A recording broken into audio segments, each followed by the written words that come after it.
world is changing, and so does change. But the mind has the potential to capture the changing world and make every change count. At Skillsmindset, the leading global skills, strategy and corporate development company, we believe that the mind has the potential of transforming the man from obscurity to prominence. It's the reason why we make skills our business. At Skillsmindset, we stand for change, for development and for success. We challenge, we inspire and we lead. With Skillsmindset, your limit is just the beginning. Welcome to Skillsmindset. For more information about the great service we provide, please visit our website on www.skillsmindset.com or give us a call on our UK number on 07957 676 193. Better still, send us an email on info@skillsmindset.com. Skills Mindset. Challenging limits, maximising opportunities.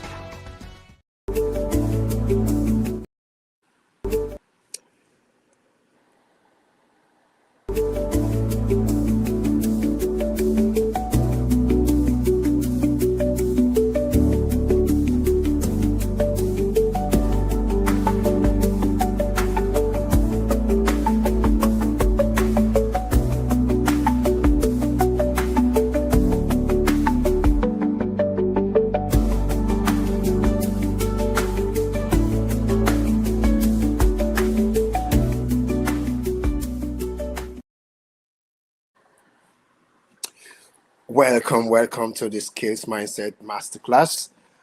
This is the place where we challenge everyone to not only develop your potential, but also to maximize it. That's why this masterclass is a platform for knowledge that transforms, knowledge that matters. Every month, we bring in people with different expertise to discuss on what matters to you, what matters to me, what matters to us.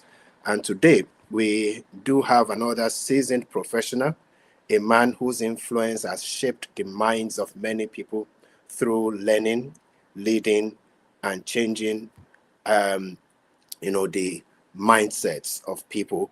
Also, building up global assets, talents, that are, occupying relevant positions in the global stage. Join me in welcoming Dr. Adeyinka Okude, who will be speaking to us today about, measuring what matters, how to turn intentional performance into sustainable growth in business and life. A little bit on Dr. Okude. Dr. Okude retired from the university after 19 years of dedicated service in academia. His extensive experience and commitment to both education and community service have left a lasting impact on many lives. He has spoken at numerous conferences and meetings, consistently showcasing his ability to engage audiences effectively. In the charity sector, he focused on strategic planning and the execution of initiatives designed to improve community welfare, highlighting his dedication to social justice. As a performance and insight manager, he demonstrated exceptional analytic skills by employing data-driven approaches to enhance organizational efficiency and effectiveness.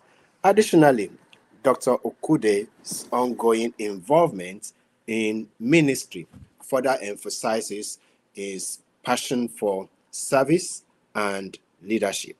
Join me in welcoming Dr. Adeyinka Okude. It's very nice to meet you, Doctor. A very good evening to you. Good evening. Thank you for inviting me, and thank you for having me. Yeah, we are looking into a very important, topic this evening. I'm particularly interested because, performance has always been an issue when we talk about growth, when we talk about development and growth. Without performance, it's almost impossible to achieve anything. And, when we talk about purpose, people, process, Um, it's all about how we go from thoughts to actually doing, and in doing to be able to measure, you know, how far we are achieving our outcomes. So I'm really very interested in what you have to speak to us about today, and I'm sure many of our viewers on Facebook, on YouTube, on LinkedIn will be interested also to hear from you. But just before your presentation, if you are already joining us, this is Mindset Masterclass, and we would like you to let us know where you are joining us from. If you are joining from the United Kingdom, Nigeria, United States, wherever you are joining from, just let us know where you are joining from, and we will be happy to hear from you. And if you have any question, contribution, please do not hesitate to let us know about it. Thank you very much. Yes, Doctor. A little bit about performance. Like I said, the topic that you are presenting has to do with turning intentional performance into sustainable growth in business and life. And obviously, we can't begin to look into turning intentional performance into sustainable growth without actually understanding what we really want to accomplish. What is the outcome? Just before your presentation, could you just say a little bit about, purpose that translates into measurable performance?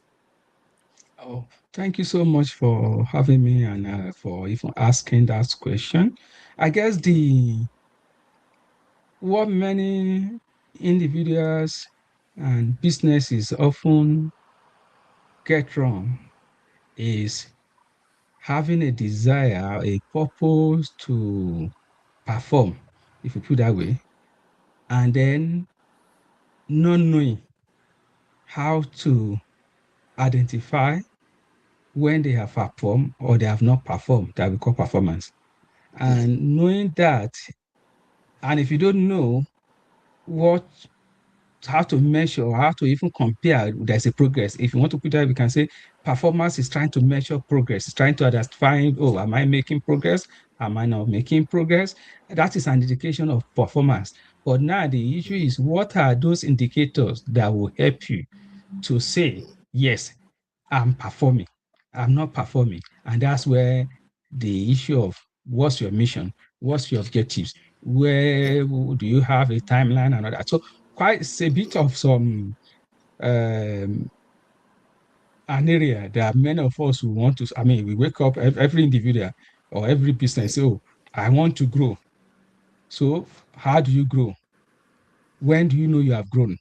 How far can you grow? Limitations and all that. Those are the things that will determine your ability to say, I'm measuring. And of course, when talking about measuring, as you probably will know, that it has to do with some matrices, use of matrices to say, I'm counting or gauging or measuring. So all of those are things that will help you. But then it's not just about numbers, but getting the right numbers of the right matrices. That's what we'll be talking about as we go along with this conversation. Thank you very much, Doctor. We would want to go straight into your presentation. I'm sure we have a lot of things to learn. So, yeah, if you're ready, we would be giving you time to make your presentation. Thank you very much.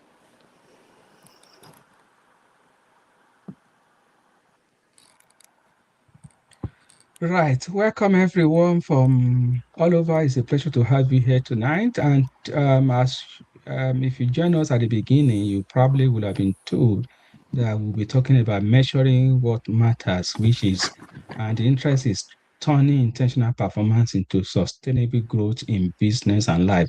Many times we often talk about performance in relation to business organization, in relation to corporate world, in relation to even charity, non-governmental organizations. But if you look at it critically, individuals also need to be able to measure how well they are doing. And to start with, we'll be looking at this quote that has been attributed to Lord Kelvin, who was a scientist, a physicist, and Peter Drucker, who was a consultant management expert. And what they talk about is that if you can't measure it, you can't improve it.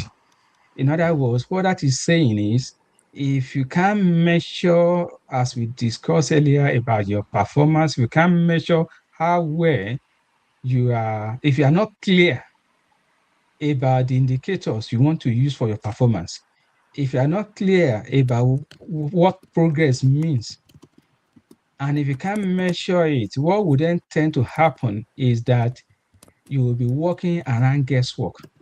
And to that extent, you will not be able to kind of know when you have grown, when you are not growing. So, and it kind of talks about, it's not just about counting numbers or say, oh, I have 10 more customers, 10 more sales, which is just numbers. But it is about clarity, direction, and transformation. That is what that's issue of. If you can't measure, you can't improve it, because measurement will give some clarity. In other words, if we're talking about well-being, whether you are getting better, you are getting worse, or same. In other words, no change. That's what measuring can do. If you are measuring and it's saying no change, it means that you need to do something to improve it or otherwise. So many a times, measurement enables us exposes gaps. It exposes gaps, weaknesses, and sometimes limitations or inefficiencies. And sometimes I kind of open your blind spot, you know, and that then leads to action. Opening of inefficiency, revealing inefficiency can lead to actions that will help improve performance. So measurement builds accountability. In other words, if you want to be accountable, then you must be ready to measure to see how well you are doing or not. And that is what this quote is talking about. That if you can't measure it, you can't improve, because when you don't even know how well you are going forward or stagnant, then you can't improve. And so that leads us to what is measurement itself, what is performance, and why does that matter? Because measuring what matters is our topic. So measurement talks about gauging, assessing. I mean, these are kind of keywords that can be used to describe measurement, evaluating and quantifying performance. In other words, you are trying to have some specific objective way of understanding your performance. And that's why we talk about gauging or assessing or evaluating or quantifying. And performance, of course, is showing how well a person, machine, business, organization is working or has worked or has not worked. So performance tells, oh, high performing organization, low performing organization. How do you, so that means when talking about high performing organization, you're saying this organization is doing very well. Low performing organization is, we are talking about failing organization. And that is where, and you can only come to that conclusion if you have appropriate matrices, appropriate quantification that can compare one's phase to another. And so why does that matter today? I mean, we know that, interestingly, this is the age of data. And that's why I'm not talking about data is so big now that computers cannot do it. And I'm not talking about AI. AI has come because, and AI has helped data acquisition and has also exploded the kind of the size of data that we have around. So it is very important that because of this explosion, each and every organization now must be interested in trying to truly measure what matters in business. And what matters, as we go further again, kind of talks about what matters to a specific organization, for organizations differ based on the type of organization. Similarly, what matters to life, or we know that we are talking about individuals here, also differ according to individuals as well. And that's so why should we measure? Um, what should we measure? You measure according to your mission. Every organization or individual as well must have a mission. So your measure should be a function of your objectives as an individual or a business. And that's why we have these different contexts requiring different matrices. For instance, a profit-driven organization will have a different measure from a charitable organization. In other words, a profit-driven will have different measures from a charitable organization, another profit-driven and non-profitable organization. For instance, the profit-driven will be more interested in metric that talks about high level of return on investment, which we call ROI. In other words, if I invest 10 pounds, what it will be my return? If my mission is to get 3 pounds additional, then when you measure you have acquired 13 or 14, you can say I have performed. If that 10 pounds become 9 pounds, that shows it's not performing. So for a profitable organization, they are profit driven. But charitable organization will not be basing their impact or performance on the amount of money they raise, but rather on the impact they are making along the objectives of that charitable organization. Similarly, is entrepreneurs versus corporate professionals. We have different, maybe an entrepreneurs also, the objective will be to make money. Corporate professional may be to impact a particular organization, to make impact. And of course, we also find that even developed and developing countries have different measures as well of performance at governmental level as well as at individual levels. And that's why you find out that what matters in developed Western world may differ from what matters or how performance are measured in developing countries like Africa. So that tells us, and of course, at personal level as well, personal growth differs from business growth. So one may both may work together, but the growth may be differ. And so the key message here is your goals, your objectives, your mission should determine your metrics and not the other way around.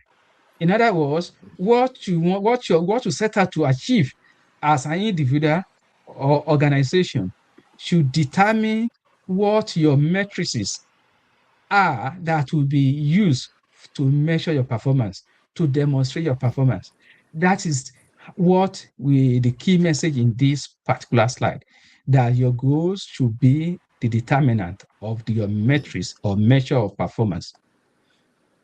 So why does measurement matters? No doubt you cannot manage what you cannot see. What that tells us is that measurement reveals reality. As someone who, in the last almost a decade now, involving performance management in organization, I know that the amount of revelation that measurement can reveal to an organization can considerably impact on the direction of that organization. So it reveals reality, and that's why we talk about planning without data. You cannot plan without data, and you cannot plan on a wrong data. So that's why we talked about measurement revealing reality.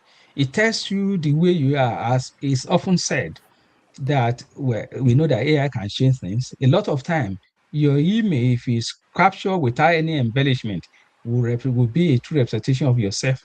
So that's what data will do, what measurement will do. It kind of gives you a true image of who you are. And what that helps us to achieve either at individual level or corporate organization level is that it enables us to start working based on making decisions, good decisions, based on right information rather than from guesswork. In other words, you are making decisions based on insight that is derived from the data that is revealed through that measurement. So you move from guesswork to making decisions on the basis of good information and insight that you have acquired from that data. And so what we then find out is that measurement will align people, processes, and priorities. So it enables us to it makes us accountable. It gives us a way where to focus on. For instance, you may find out in the course of your um, performance measurement that your issue is about the process or priorities or what should be prioritized. So in an organization as individual, data may show you or reveal to you what needs to be prioritized and the process that is working and the process that is not working. And that will inform the action you take to improve on that organization. So that is why measurement matters. You cannot make progress, you cannot make changes, you cannot effect any meaningful change without measuring what matters. And so why measure what matters? We're going to look at a couple of reasoning why we need to measure what matters. Some of the things that will benefit from measuring. The first one is that it gives clarity of purpose. The first reason why you must measure what matters is that it gives us clarity of purpose. When you measure the right data, what matters, it means that you will be able to you'll be able to define a very clear goals that is meaningful to what you want to measure. In other words, you can then align your metrics with mission. For instance, let's take the case of a charitable organization and a non-charitable profitable organization. If for charitable organization, it could be we want our impact to be felt globally. For a corporate organization, business organization, profit-making organization, it could be that we want to capture 30% of the market in a particular area of business. So if at the end of the exercise, you have for a business organization, if you measure and you realize, maybe you have a target of in 3 years, we should be capturing 30% of the market. And after the second year, you are realizing that you have actually not been able to capture up to 10. So it gives you evidence to say you still have 20% that you are not going to accomplish. And why is that so? What are the things you need to start measuring? What are the things you are doing that needs to be changed? So that would then define how you begin to set a new set of matrices that can help you to measure rightly. And for a non-profitable, like a charitable organization, whose impact is to ensure that, for instance, that no child in 20% of the world lacks access to education, access to water, access to this. So for them, all what they will be measuring will not be how much money they make, but how many nations they are able to impact, how many nations they are able to reach, how many number. So they will be counting the number of children, the population of people that they have reached, rather than it. So that is where it talks about. So the key message is that your purpose, your mission, your vision will determine what we will prioritize. For a business organization, they will be prioritizing profit, market share, and then look at then putting the necessary matrices that will help them to show that growth from 0% to 30%, as case may be. Similarly, for a charitable or even for individual, it could be I want to lose just let's say for you, say I want to lose 10 kg of my weight in 1 year. How do I want to do that? I want to lose 1 kg per month. And so what you now need to, that is the purpose. Priorities. I need to do exercise. I need to change my diet. I mean, those are the things that will be your priorities. Then matrices. You have a scale. You want to measure yourself maybe every 4 weeks. So that is matrices. And then growth will then determine if at the end of first month you have lost your kg, then you are growing. So that is the way we talk about metrics. So purposeful measurement, that also talks about purposeful measurement leads to purposeful growth. In other words, purposeful is that you are determined, you must make effort, you must be decided, you must be purposeful in your intention. In other words, intentional to carry out the measurement before you can also have purposeful growth. So similarly again, your metrics must reflect your vision, and then growth becomes intentional rather than accidental. When you talk about measuring what matters, there must be intentionality of trying to grow, of trying to achieve your goal, then not leaving anything to chance. So you are not basing your growth on chance. If it happens, it will be that this is what I want to achieve. This is how I'm going to achieve it. These are the metrics I want to measure. And then that begins to become intentional. So you're actually assessing, maybe towards the end of the slide, we'll look at how we can begin to see how we do that. So yeah, also doing that. Meaningful measurement again. One of the things that measuring what matter means that you must be doing what we call meaningful measurement. Meaningful measurement means that for you to have a meaningful growth, you must have a meaningful measurement. So it's not just about numbers. It's not just having, for instance, if you're a business organization whose interest is to make profit. So as far as that organization is concerned, it's not just about sales, but the profit from the sales. So, and then it's not about having 30% of the market, but what is your return on your investment? If it's costing you more to make, then even though you are measuring, but you may not have meaningful growth. So that's why you need to measure your investment versus return.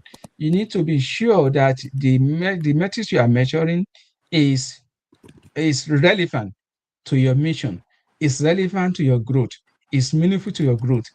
If as a business organization, you are measuring more about your impact rather than your profit, you may be making the impact, but sooner or later, because your goal is not to make as much impact as to make profit, sooner or later that organization will go bankrupt.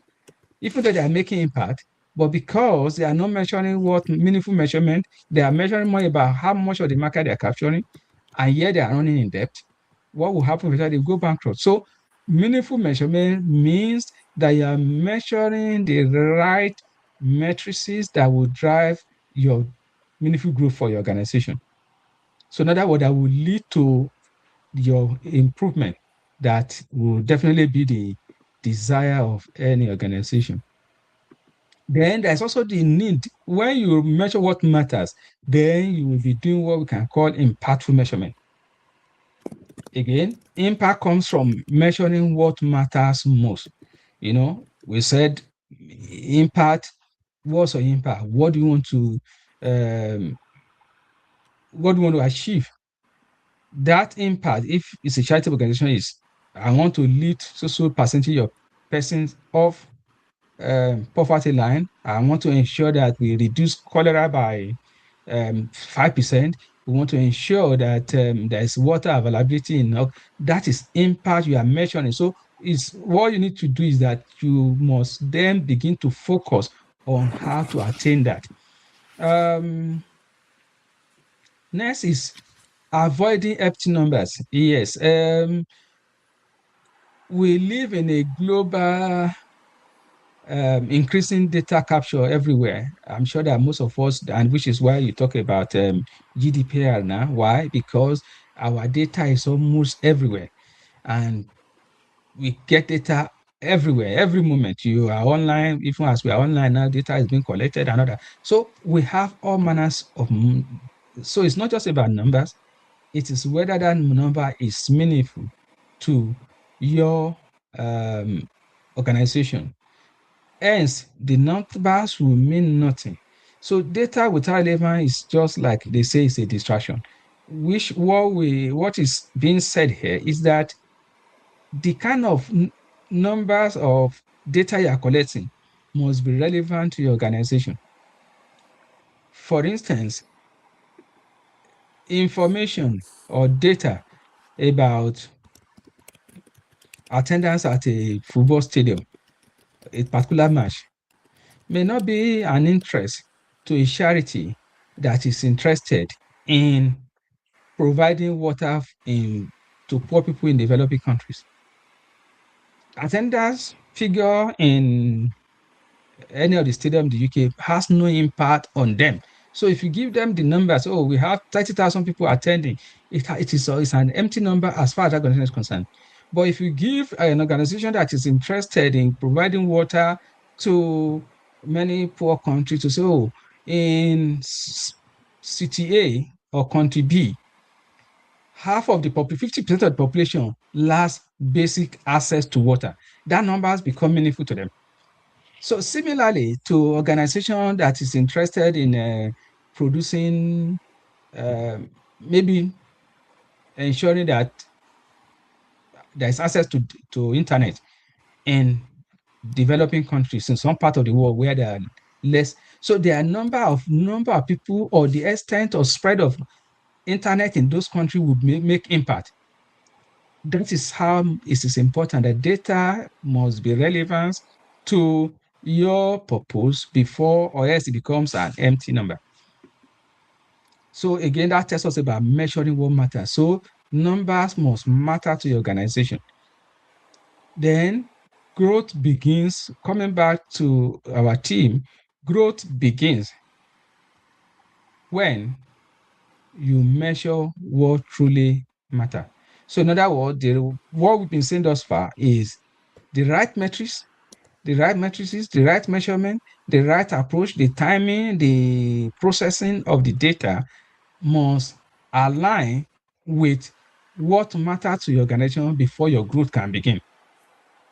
Because what that will do is it will give you clarity. And that clarity will enable you to measure more, will enable you to start measuring with the right purpose in mind, with intentionality. And that will create clarity, and then the growth will come. Once you understand I guess the last slide we kind of talk about will be a summary of everything we've been mentioning, and that will begin to put everything together in a way that becomes clearer in terms of what we are trying to demonstrate tonight. So it gives us opportunity to do the right thing. Then the heart of measuring what matters. So when we measure what truly matters, number one is that we focus our energy on what produces the real impact for that organization or for that individual. Then our actions will be aligned with our mission and our values. Then that can then be used to generate improvement, to bring about improvement, because the insight from that will give us the opportunity to put in the processes that will lead to improvement.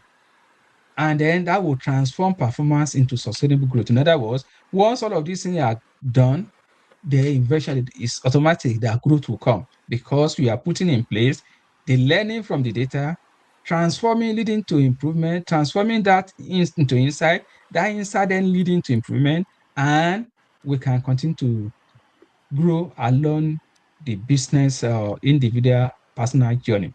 So the journey to grow begins with one decision. In other words, choosing what matters to us. Yes, so this is now looking at measurement in business versus personal. This is where we are now trying to put everything together to look at what's the difference. How is measuring what matters relates to individual and to business organization. For instance, we said the growth, measuring what matters means measuring what is relevant to your objective, to your mission statement. So the purpose of measuring what matters is for business to achieve strategic goals that are defined at the beginning of that incorporation. Then for individual to also achieve personal goals, individuals have personal goals. We have people at the beginning of the year, okay, this year, this is what my goals will be. And then the benefits of having that is that it enables us to make better decisions of organization in terms of efficiency and accountability. In other words, being ready to listen to where we are not doing well and then making a corporate amendment. Then similarly for individuals, it enables us to be clear, to bring into discipline, some the level of discipline, and then motivation. We're just using the issue of weight, for instance, weight loss as an example of where it can give you clarity. It can give you ability to be disciplined and then motivation when you see that the weight is dropping. Then how do we measure that? For businesses, they talk about KPIs, what they call key performance indicators. They talk about dashboards. You see some fanciful dashboard that talks about how the organization is progressing or is doing. Then you have some analytics. Then for individuals, it could just be tracker. For instance, you can track the number of steps you make in a day. In your phone, you have your trackers, you have your scorecards and all that. Journals, in order you write it down. And what's the outcome? The outcome, which is what we're talking about, outcome is improvement in performance. It gives you improved performance and competitiveness in the case of business. But for individuals, it enables you to kind of improve on your habits, maybe eating habits. It enables to well-being and of course growth as well. And what are the intervals? We have different intervals of review of frequency, whether the metrics, there's also what we call review, where you look at it, are we still measuring what matters to us? And of course, measuring review means that in 1 year's time, our metrics, what will make us to grow more may be different. So that's why you need to be doing that review frequency at different time. Then data sources for organizations, they have CRM, they have ERP and web analytics, different kind of system generated processes. But for individuals, you are talking about self-reported. For instance, some of us wear wearable smartwatches that kind of count your steps each day you go out. And some people that have spreadsheets that where they're writing their daily activities. We have manner and logs and that. Then the challenge is that sometimes for business organizations, they can be so large that they begin to have issue of alignment within organization. For individual, we often have what we call consistency. Many times people are not consistent as individual. That's part of consistency in measurement in performance. Then consequence. If you don't measure what matters, it has consequences, and that consequences could be for organization could be financial loss. It could be financial loss. It could be missed targets or market decline. And for individual, stagnation, broken habits, or missed personal milestones. Those are so in summary, that brings us to the end of the presentation. But what we wanted to do tonight is just to start the conversation around the importance of measuring what matters for performance, in other words, intentionally turning performance to sustainable growth in life and businesses. And I'm hoping that there will be some further contribution from the audience where possible, or questions I'm happy to take. Thank you very much. Wow.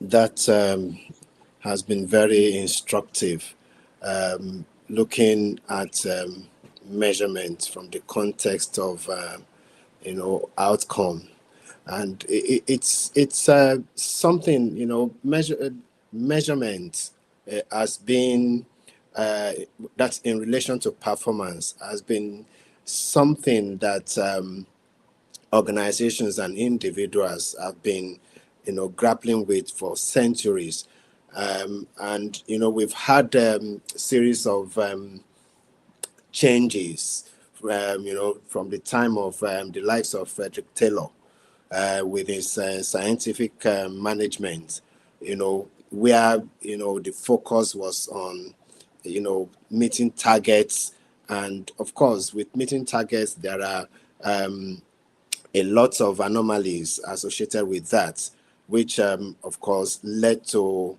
other management thinkers like Peter Drucker having to come up with performance that really focuses on outcomes.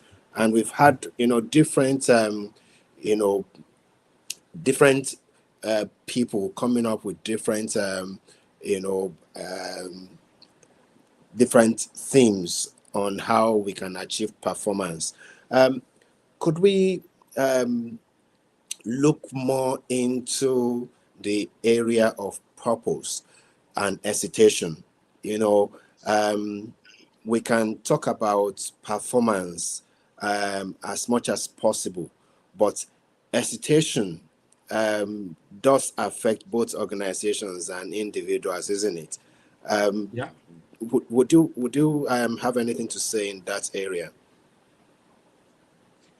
Well, I think when both individual and organization sometimes hesitate when they don't know the importance of performance measurement.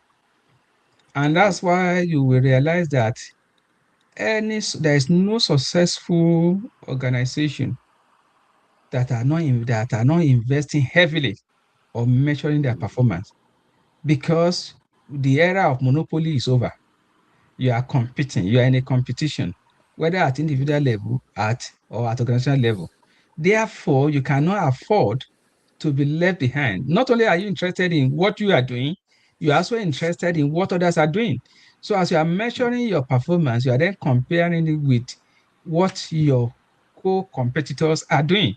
No wonder you find out that even in many of these big organizations, you see them pushing their staff. What are they trying to do? Because they can see the impact, they can measure the impact of certain executives on the trajectory of their competitors. So that tells you. So the area now is not likely now many big organizations will fail to have, and that's why in many organizations you have very big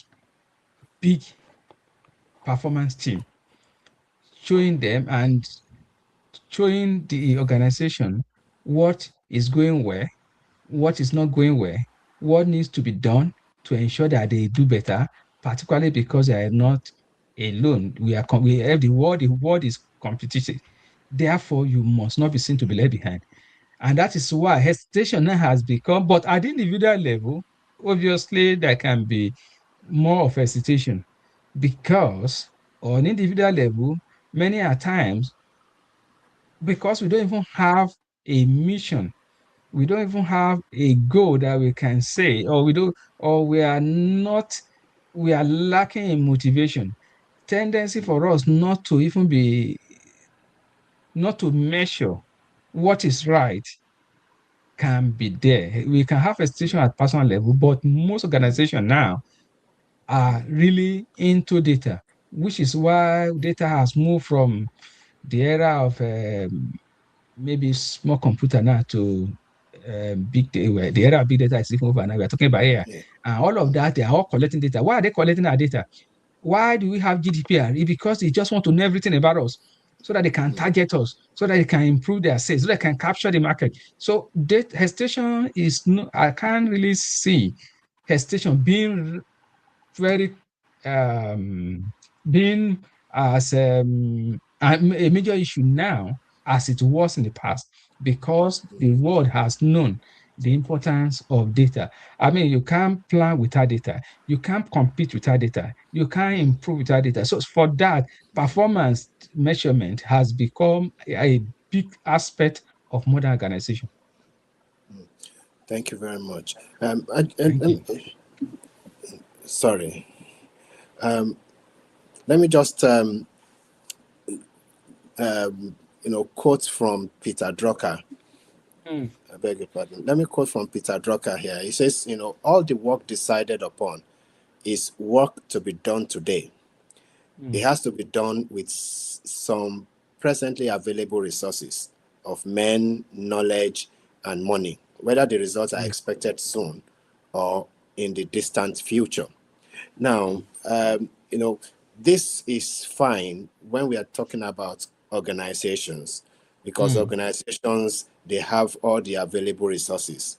They have the men, they have the knowledge, they have the money. mm, know. mm, But when it comes to the individual who wants to start something, or who has started something but is constrained with resources, there is a tendency to want to put some to delay in taking actions and so on. And if you don't take action, you cannot in any way measure how you are progressing.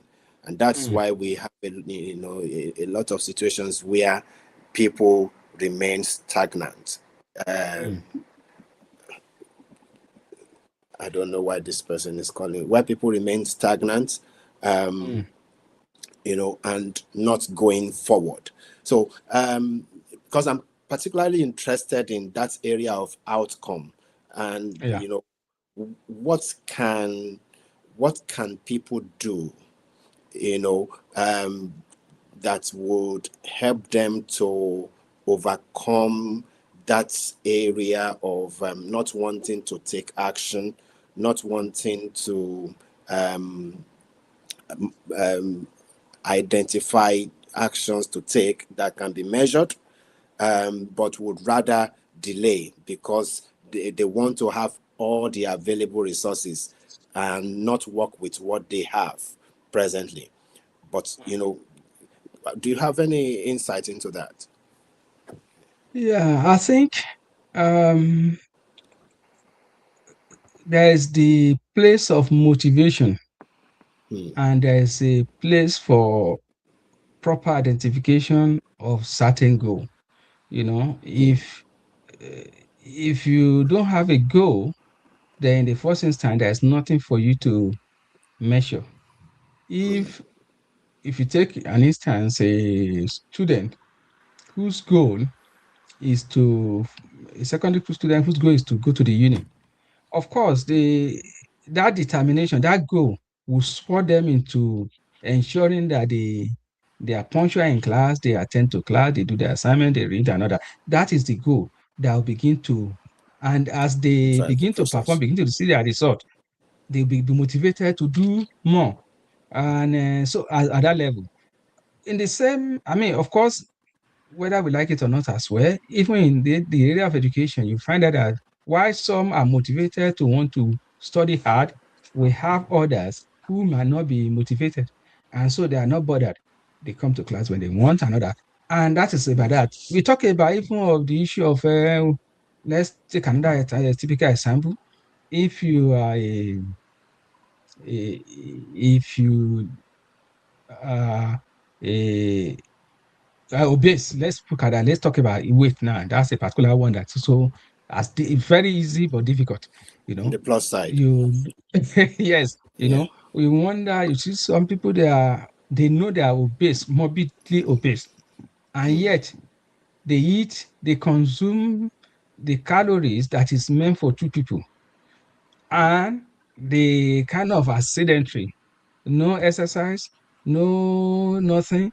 That is so if they are not motivated, they will not want to do anything about it. Whereas for somebody who is motivated, I say, oh, I don't want to go beyond certain weight. hmm, So that is the goal. And then they put in measure process. How am I hmm, going to maintain or hmm, reduce my weight? They begin to. hmm, So it is important that if you don't have a goal, just like we talk about mission, you hmm, must have a goal. Once you don't have that personal goal, then there's nothing you cannot see the benefit of hmm, carrying out any performance measurement. It's when you have a goal that you want to hmm, achieve and you are determined, then you become focused.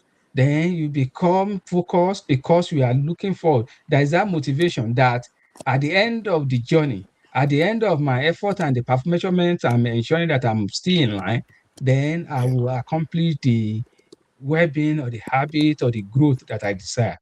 Similarly, even career-wise, as an individual, if you have a career that I want to become maybe a manager, and then you remain. The tendency for if you don't apply for higher role, you may not be considered. So you can, those are all the motivations. So you must have the goal, you must have to show. Then in 10 years' time, I want to be in this kind of level. At the second year, you begin to see how far am I far from my goal. So there is the need for a defined goal, and there's a need for motivation. When those two are aligned, then the tendency for individuals to, and even for individual business, I mean, maybe one man business or not big time businesses, they also want to say, oh, I want to increase the number of the the size of my business in 5 years. I want it to have turned into from 5,000 to 10,000 company or business organization. So you begin to put in process. So it is the goal that will determine. If you have a goal, then you have the motivation, because you have a motivation that at the end of that term, you will accomplish certain. So that's what I think Yeah. could be. Yeah. Thank you very much. I have a question from Benga Lawal. It says, what if the things we measure most are actually distracting us from the things that matter most? How do we identify invisible indicators like trust, energy, purpose, resilience, relationships that traditional performance metrics fail to capture? It's still in line with the question you've just answered, isn't it? Mm. There are things that like behavioral. Mm. It's difficult to measure behavior, but behavior is important. Like you mentioned, motivation, for example, is Mm. relevant to being able to do something, being able to achieve outcomes. So, Mm. how do we navigate this process? How do we measure? Of course, the question is, how do we measure most? Sorry, if the things we measure most are actually distracting us from the things that matter most, what do we do? Well, How do we well, get that? if you actually, I mean, if you what you think what we, if I get correct, sorry, maybe just the question about it. Okay, well, Yeah, thank you for that. yeah. What if the things we measure most are actually distracting us from the things that matter most? Right. The what that tells me is that Mm, actually you have actually not defined what matters most. mm, So it means that you have been measuring wrongly, which is why we talk about that your measurement must be in line with, so if must be in line with your mission. If you are not measuring what matters most and you are measuring something that is actually distracting, it means something is wrong, which is why again it's important. You remember we talked about the area of when we're looking at earlier, we talked about review, yeah. frequency of review. Mm, That's what that enables us to do. That, oh, if we are not measuring, it means that what we are measuring is not working, it's not providing what we need to do. If you look at again this idea about invisible indicators, trust, energy, purpose, excellent relationships, that's not promise. Yes. Again, when you look at that organization organization or relationship, whether individual, also is based on people. The people we should talk about relationships and another, talks about processes and talks about system. You need the people, you need the process, and you need the systems. So sometimes if you are just measuring systems without measuring people, where the issue of relationship comes in, then you may not achieve the goal. So that's why you must have a proper definition of your mission. Once you have a proper definition of your mission and you are clear, which is what a measure will do, But where the non-traditional measure talk comes in is now your people. For instance, if as an organization you are not you realize that your top people are leaving, your worker, you have a very high turnover of staff. That tells something. And you realize that because you are not having a high turnover of good people, your business is coming down. So now, even though you can see you are measuring your um, uh, products, you are measuring your market value, you are measuring your sales, but you're also measuring your people because relationship, it means that relationship may be wrong. So that's the HR data will tell you about how relationship your organization is doing vis-a-vis relationship, and not just metrics of sales, marketing, but also your people. Are they happy workers? Because happy workers will provide good services that will enhance the organization. So that's where the issue of purpose, energy, resilience, and relationship will come in.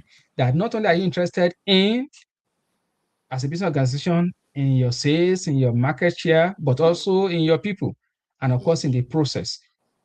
I hope that kind of catch up, because those Yeah. are non-traditional measure that Right. will probably come into being.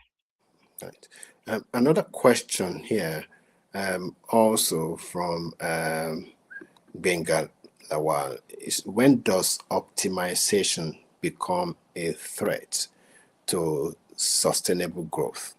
How can individuals and businesses recognize when chasing efficiency, productivity, or revenue is quietly eroding creativity and well-being? That's also one of the questions that I wanted to ask before, because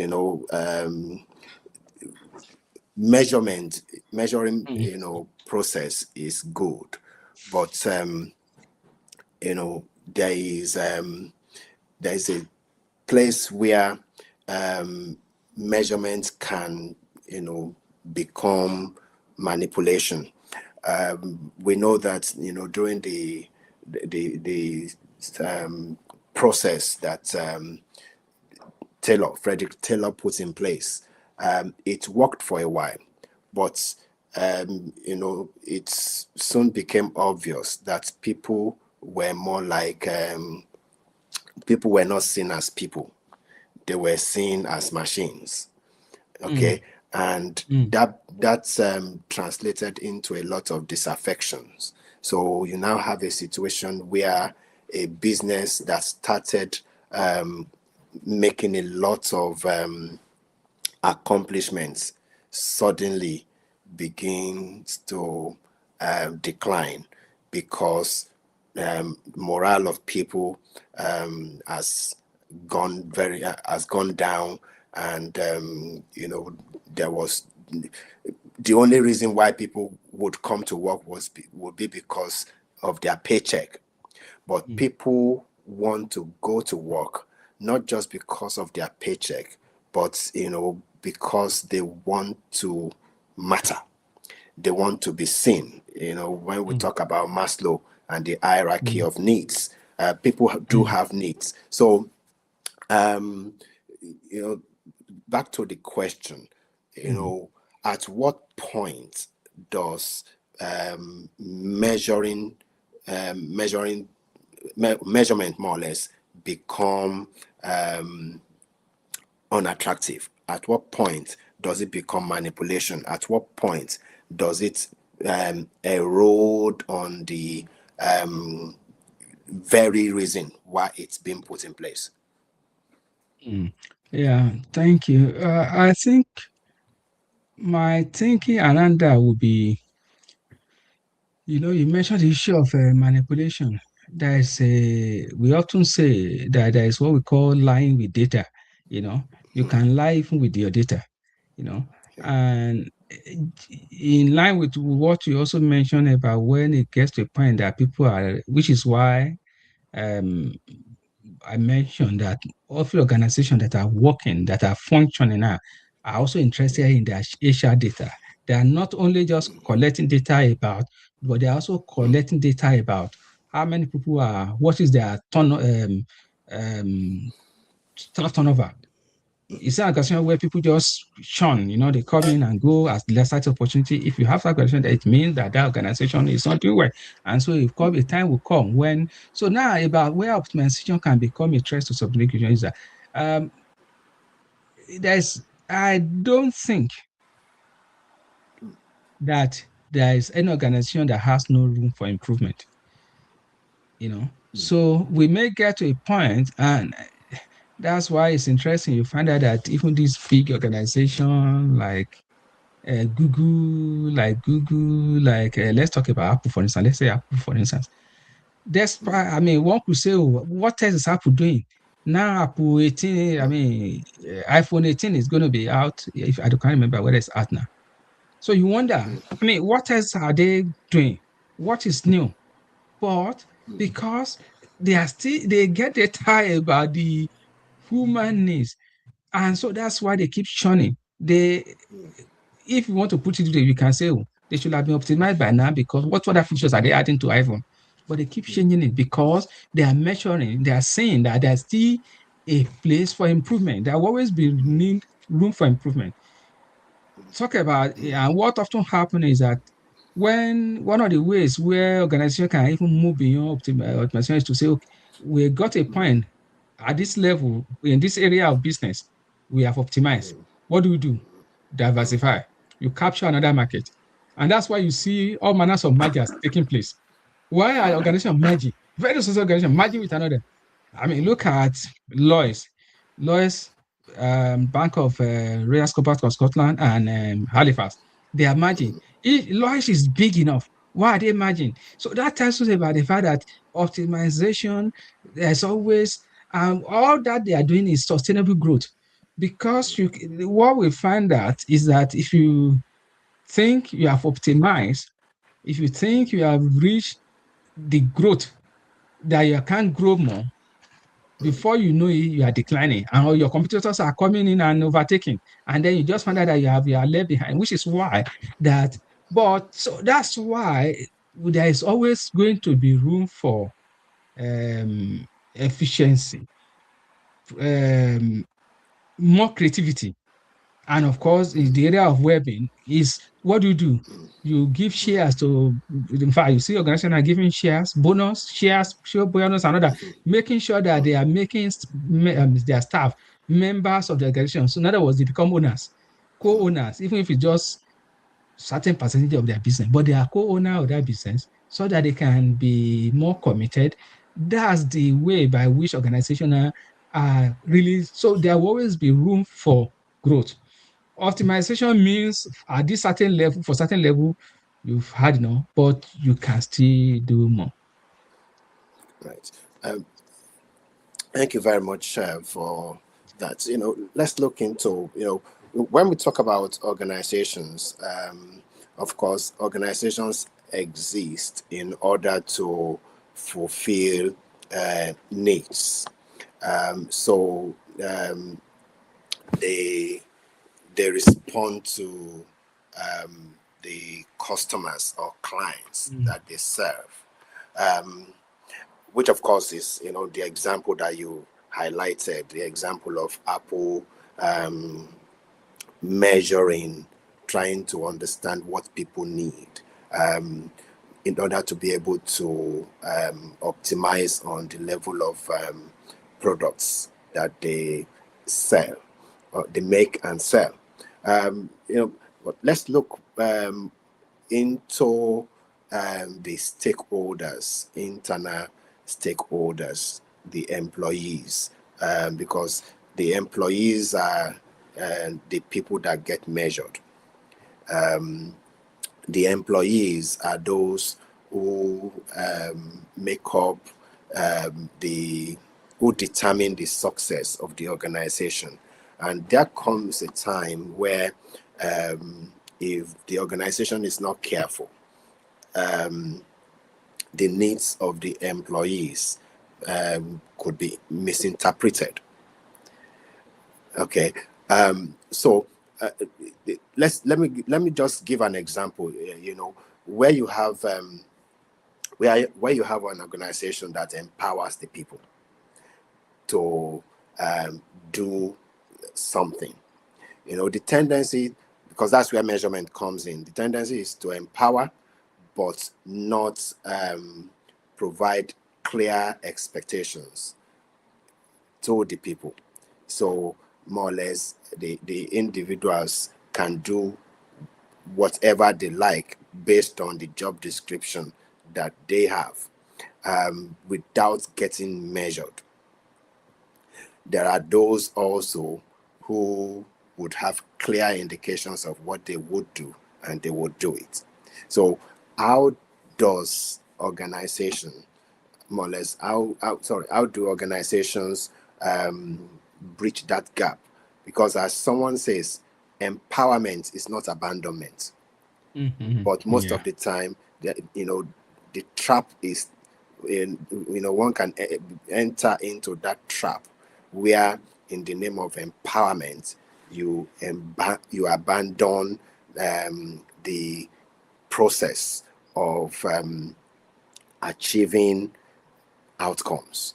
So where you have the guidelines that are necessary, defined outcomes and expectations, those are not properly mapped out.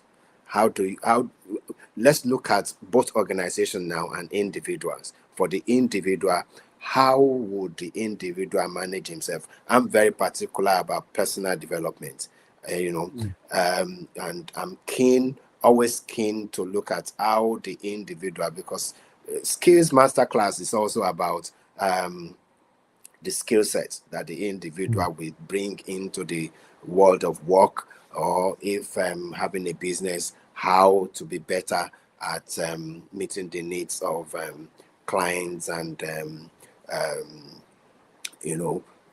stakeholders out there. So how do we balance that area of abandonment, in order for it not to become, empowerment, in order for it to not become abandonment?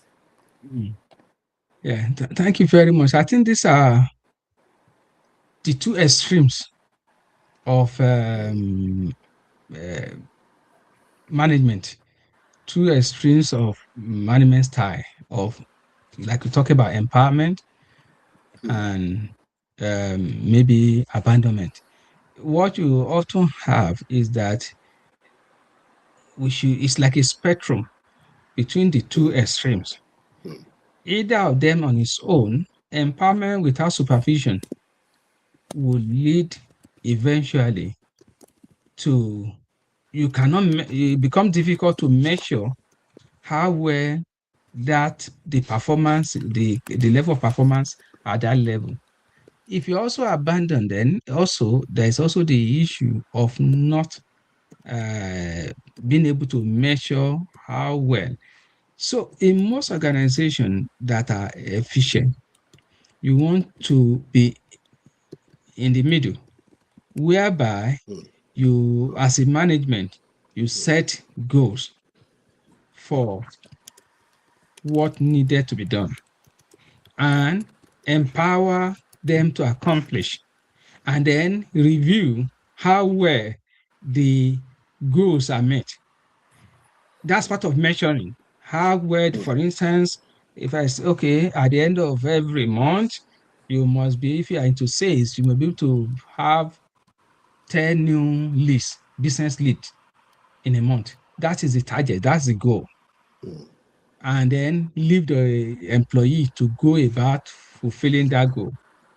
If at the end of the 1 month, the target of 10 is accomplished or achieved or beyond, then it means it's working.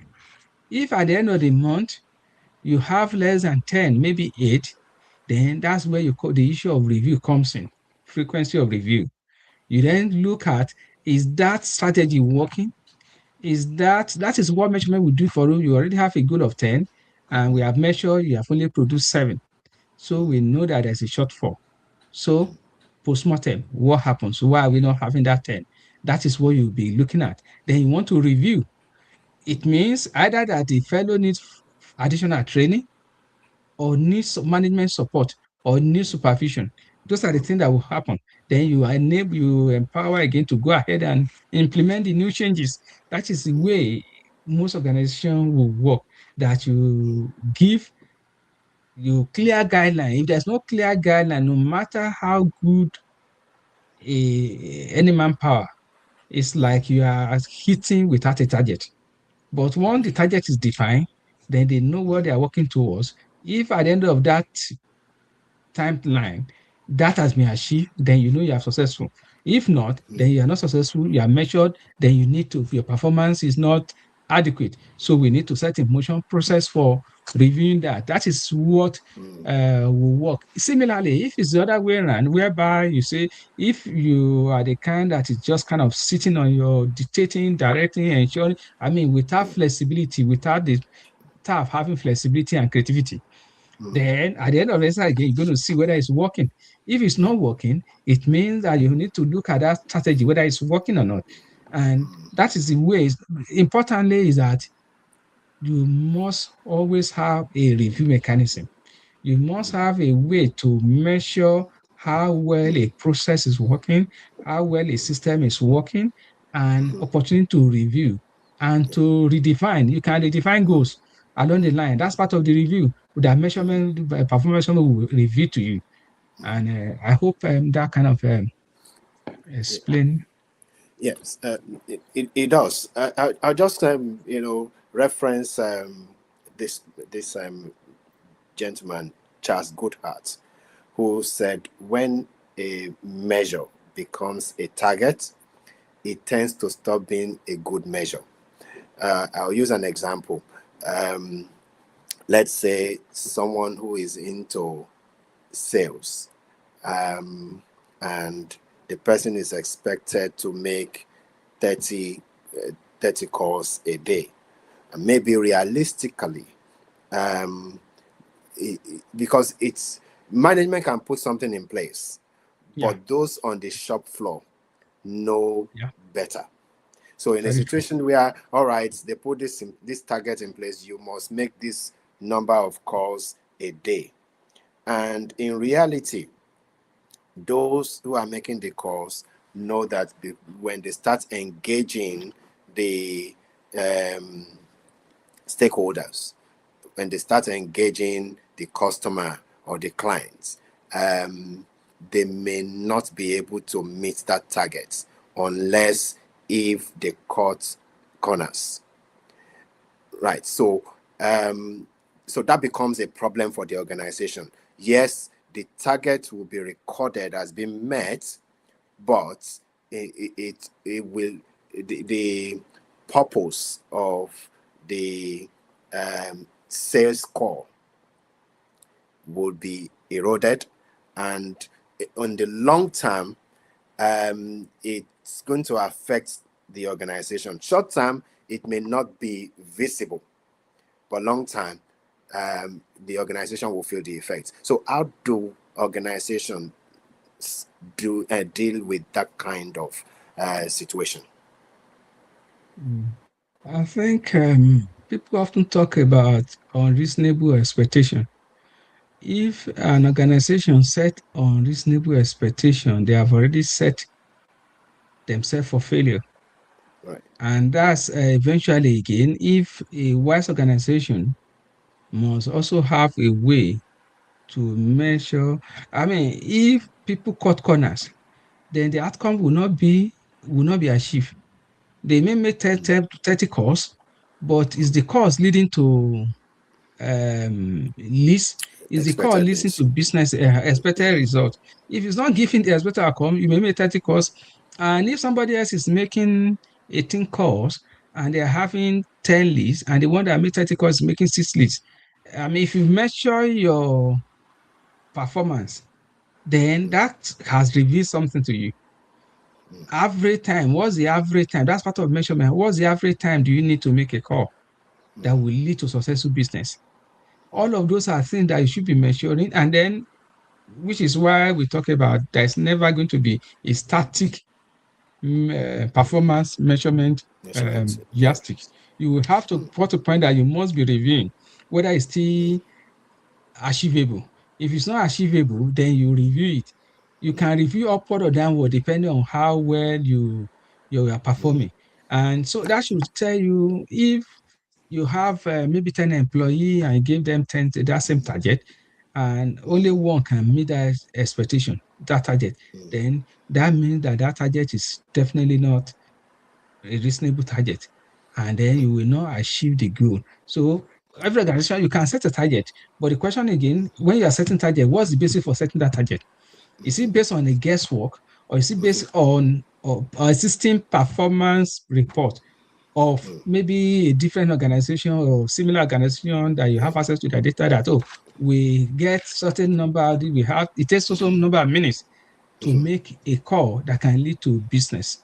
Yeah. So if can, that would be the basis upon which you're going to set your target in the first instance. So if you set your target on a wrong premise, then in the first instance, then you will have that, you will be setting an unreasonable target that will never be achieved. Thank you very much. I've got questions here. I'm going to read the two questions because Okay. they seem to align. The first one Okay. says, how do we know when our definition of success needs to change? What signals tells us? Oh, it's the same question. Yeah. What signals tell us that yesterday's goals, KPIs, or measurements of achievements are no longer aligned with who we are becoming, or with what the business and life actually require next? Yeah.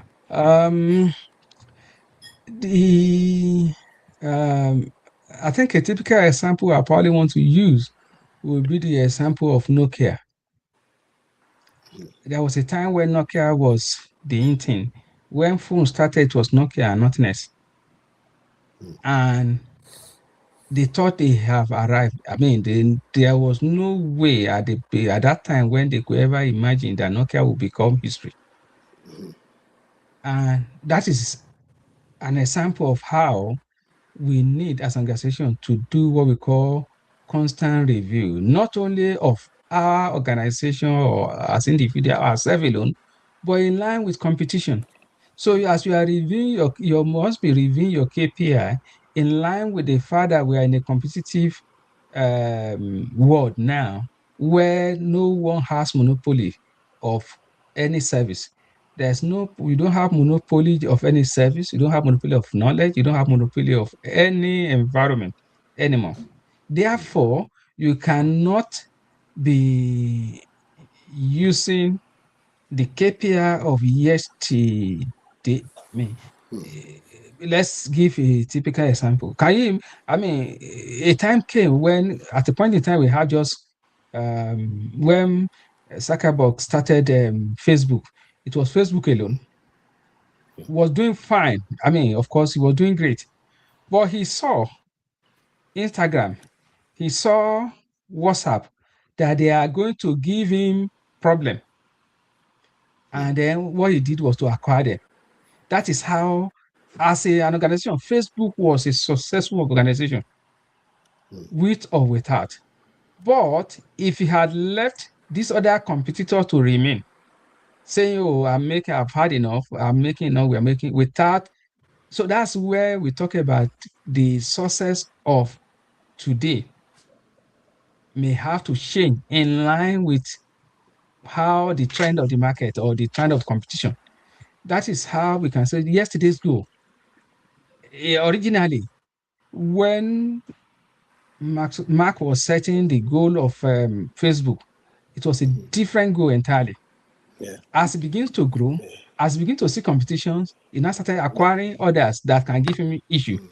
And then let's even talk about, if you talk about AI, even the AI world now, you talk about different, or there are competition even amongst the AI organization between even within ChatGPT and the other like. So there's always going to be a competition. So we must, our goals, our KPIs, and our achievement can no longer be relied on us alone, but in line with how times are evolving, or about how businesses are evolving and the new environment we find ourselves. I guess that is the way that we can no longer be set KPI in isolation of the global environment that we find ourselves.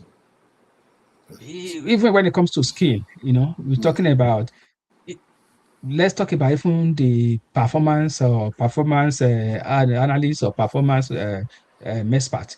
You find out that the tools that were in use 20 years ago is no longer the tools that we use. Let's just take a common one.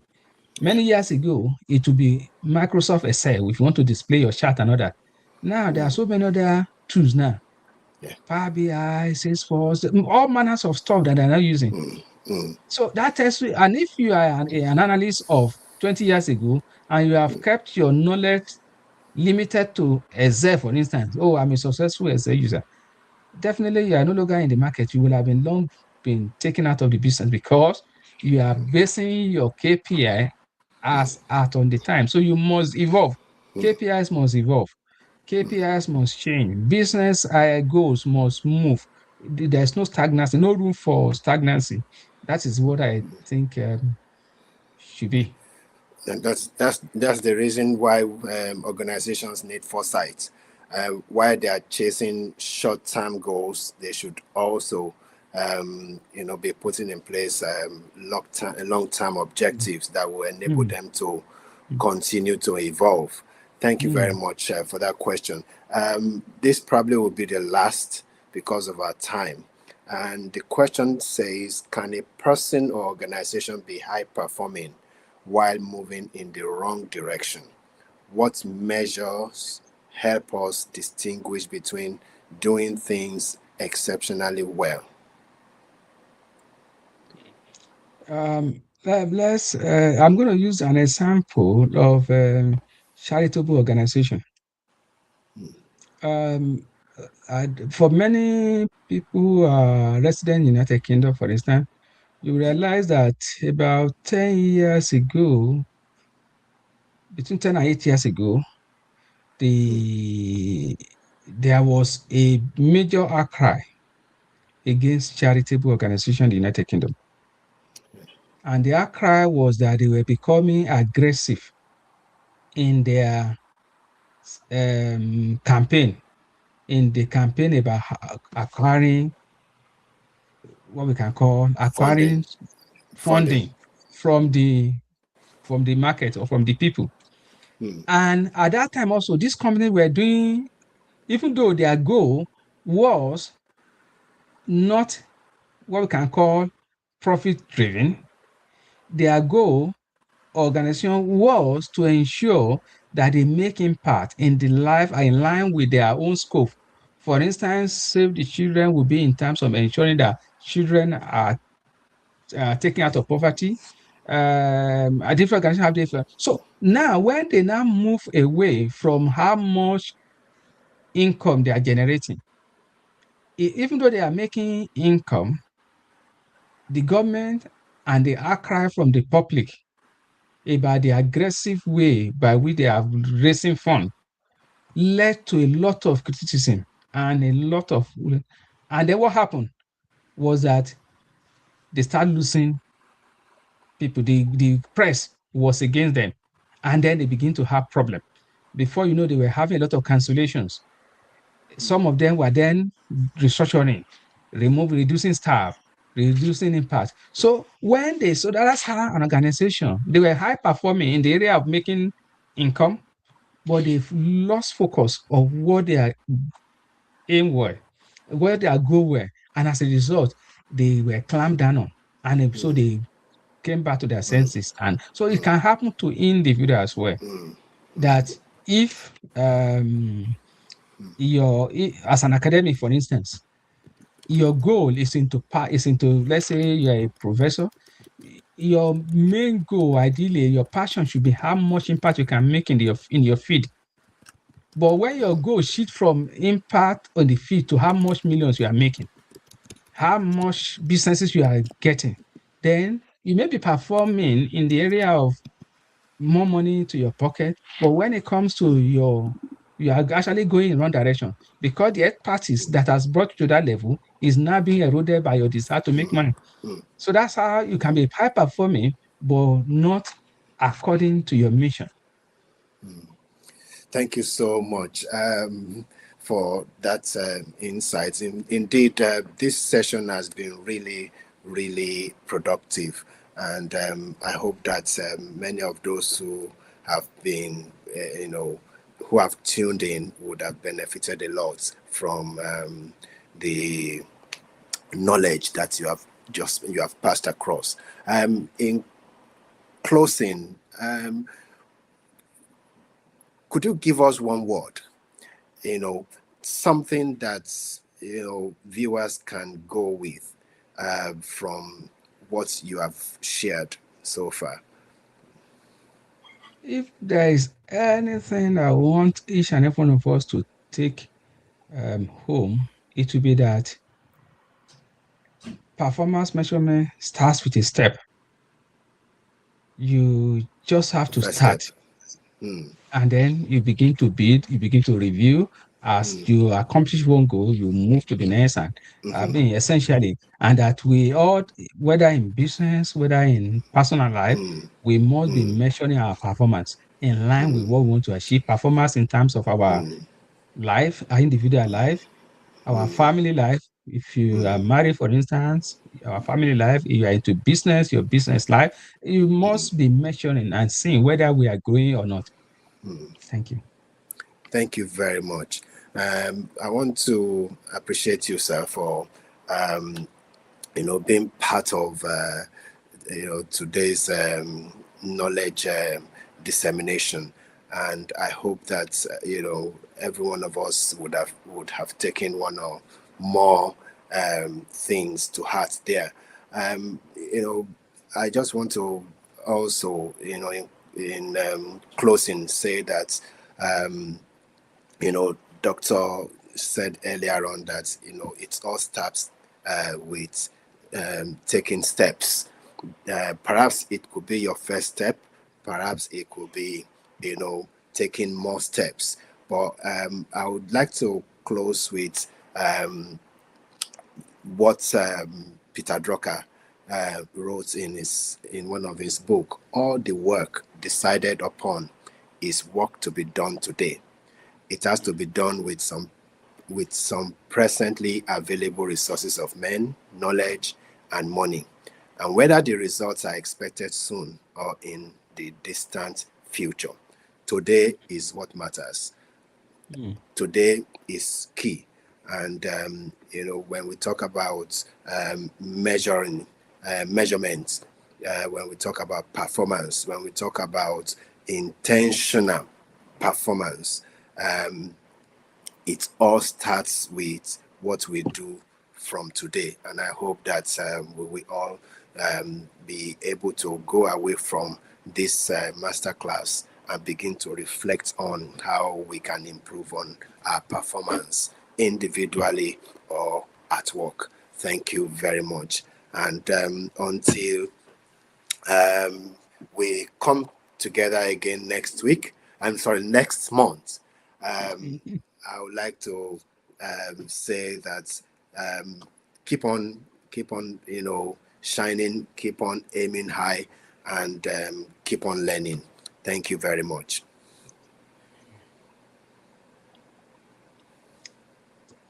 Thank you.